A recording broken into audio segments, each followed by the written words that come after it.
Many people have lost their jobs for saying less than I'm about to tell you about what this man has already said in the first 24 hours of his fame. Number one on the tweet hit parade tonight is, behind every successful rap billionaire is a double as rich Jewish man, with the hashtag Beats by Dreidel. Yeah. Then he goes on to tweet, almost bumped a Jewish kid crossing the road. He didn't look before crossing, but I still would have felt so bad in my German car. Yeah, anti-Israel, anti-Jewish stuff. Yeah, the only other thing he says about any other group would be a rap billionaire, but that would be glorifying the black man, wouldn't it? Yes, it would. Well, I guess that's what he means by poking fun at himself, because I don't see anything else here that he has said in the last 24 hours that in any way, shape, or form pokes fun at himself. His third tweet, I am watching Olympic women's hockey. It's like lesbian porn without the porn. Has a hashtag attached to it, in love.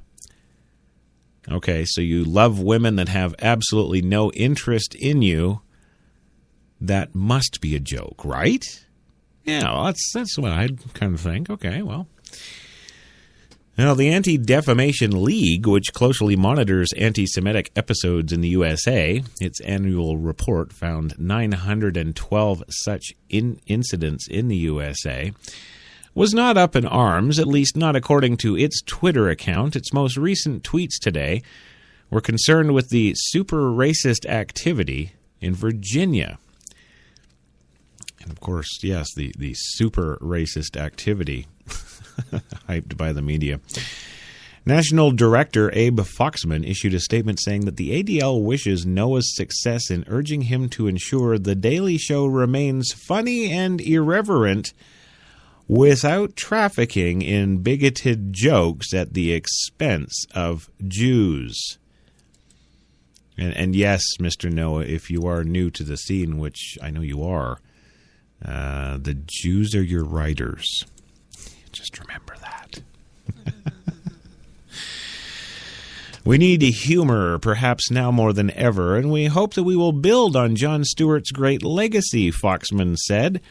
We understand that comedians often use humor to poke fun at stereotypes and to push the envelope of political correctness, and it seems that many, if not most, of the tweets sent by Trevor Noah over the years fall into those categories.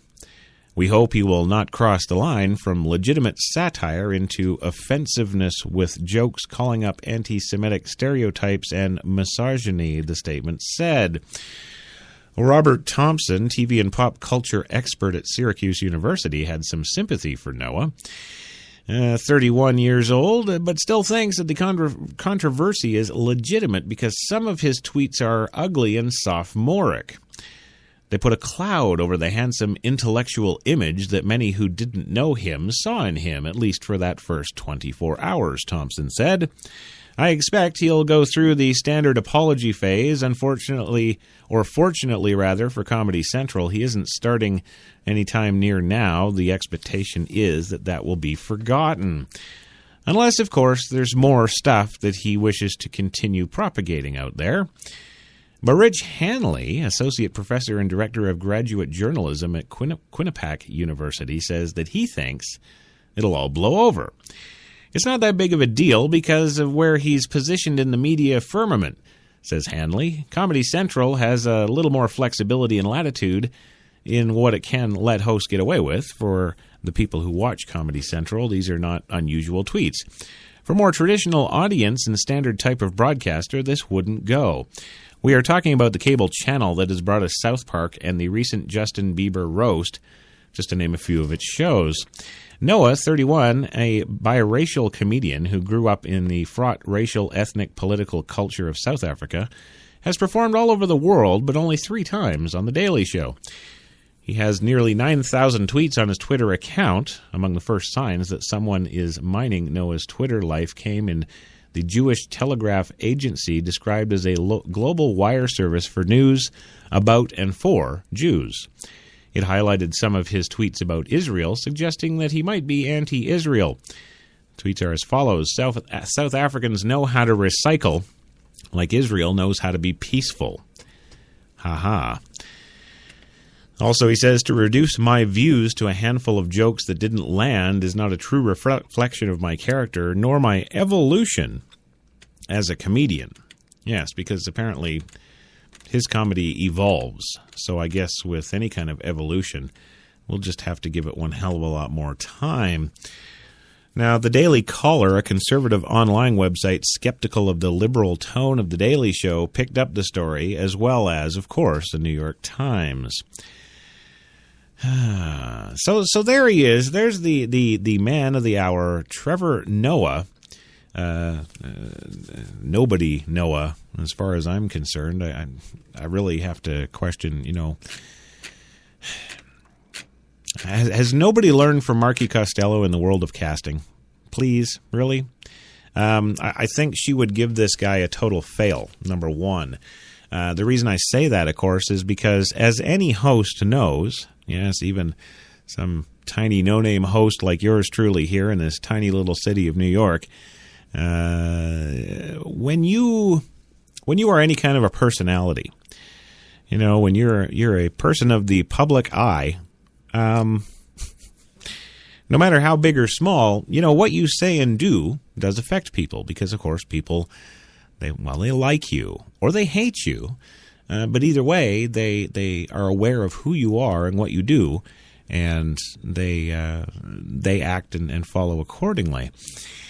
The interesting thing here is this man, in the first 24 hours since this announcement has come out, has done nothing to display any kind of good faith to Comedy Central in terms of representing them. Now, it's all well and good to say, oh, well, Comedy Central's just bottom feeder TV.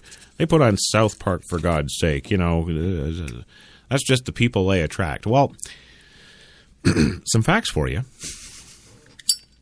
The people that South Park attracts is the majority. At least the majority in the United States and the majority in Canada, between certain age groups, of course. Yes, you must understand it's all demographics.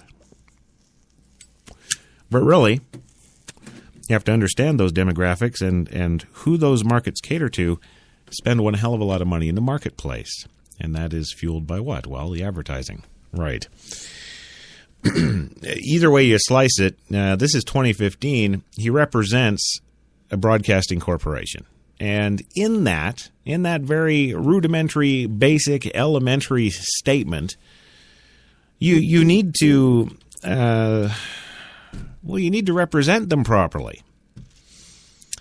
You just do. It's a job. This isn't all just fun and games and, oh, well, I'll tell a bunch of racist jokes now and everybody will remember me. And then when I go and tape the show, I'll get lots of ratings and et cetera, et cetera. And while that might be true, you can't ignore the groups that you're pissing off with all this because, well, they're part of that market that your bosses are mining for the gold. Yeah, so if they're going to go get their gold somewhere else, you don't want to be around when your bosses figure out, hey, that was you that did that. No, it's not a good thing. What can be said about this? You're probably sitting there going, well, this guy's a nobody, Crash, and why the hell are you bringing this up? He's already pissing people off 24 hours into the announcement of him doing the bloody show. Why do you care? Why are you bothering with it? Well, there's a number of reasons why I care, and I'll tell you why. Right now, well, pretty much anywhere, actually. There are actors and comedians out there who have agents, and they go to reads and auditions all the time, and they actually care about their craft and their job. It's their job, and I felt it's kind of compelled to kind of speak up on their behalf tonight, partially because the Screen Actors Guild, for example, SAG, Many of you have probably heard of that. That's a pretty major actors union. They represent comedians as well. And it is the only union ever in history to have a membership and have 98% of its total membership at SAG, 98%, not exceed making $5,000 a year doing the job. Okay? They do not make more than $5,000 a year. 98% of that membership. And yes, granted, the other 2% are the Angelina Jolies and all the rest of them who are raking in the billions of dollars. Absolutely. But when 98% of your union membership does not see more than $5,000 a year, and then this guy comes along and he just gets thrown this, oh yeah, here, take over the Daily Show. I think one episode, I think he's starting off at $40,000. So right there, he's made 8 years of anybody else in SAG. Just, here you go. Yeah, you're a comedian. This will be good. Well, truth be told, he may be good. You know, I don't know. I wasn't there. Maybe he actually did do some remote video auditioning for the show. It's a possibility. Maybe he was good. Maybe when he gets on the show and it actually airs, I'll look at that show and go, wow, okay, now I see what they see in him. I'll shut up now. But I still can't get past the fact that, okay, he's been hired on with Comedy Central to take over this show. There's your $40,000 an episode, and we'll start shooting in 6 months, and we'll make the announcement Monday. Make the announcement Monday, and the guy japs you. The company, make no mistake, they may be poo-pooing this, but they're not happy about this. Who would be? Let's not forget we're living in the PC age where nothing is okay to say, and this guy is saying all the wrong things on Twitter within a 24-hour period. It's not a good start. We're going to go for our first commercial break. When we come back, we'll talk a little bit more about that, and then we'll talk about the race issue that is directly linked to this. Oh, yes. Back in 2. You've got it locked to New York's best talk, HTLA Radio 1.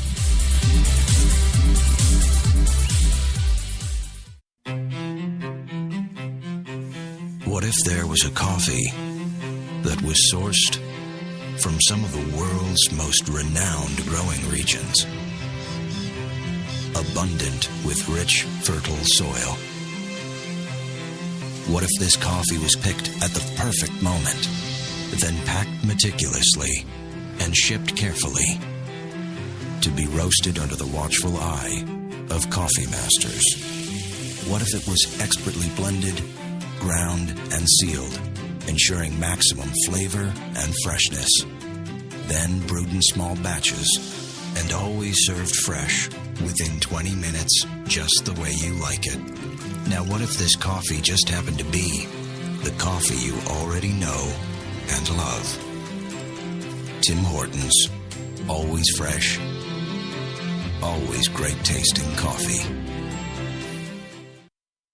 Man, I've been to a lot of places over these past 50 years. Seen the whole true north strong and free. 'Cause I've been everywhere, man. I've been everywhere. I've been to Cooksville, Stouffville, Baynesville, Bowmanville, Bonnieville, Unionville, Oakville, Dunville, Brockville, Boucherville, Melville, Drummondville, Kentville, Grenville, Morinville, Maryville, Parksville, Stephenville, Sackville, Spring Hill, Westville, Walkerville, hanging on a windowsill. Hey! He said, wow, that's a lot of places. I said, hang on, there's more. I've been to Moncton, Picton, Shannon, Vernon, Stellarton, Hamilton, Nipigon, Nobleton, Yorkton, Brighton, Bolton, Beaverton, Brandon, Edmonton, Walkerton, Wyerton, Granby, Miramichi, Charlottetown, Burnaby, Yellowknife, Whitehorse, Corner Brook, Nunavut. I've been everywhere, man.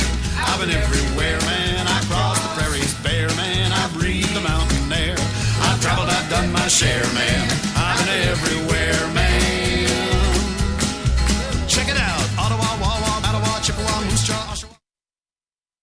When we arrived at our hotel in New York, the porter was so incredibly careful careless with our bags. And the room they gave us, it was beautiful. a broom closet. But the worst part was the shower. My wife drying herself with the Egyptian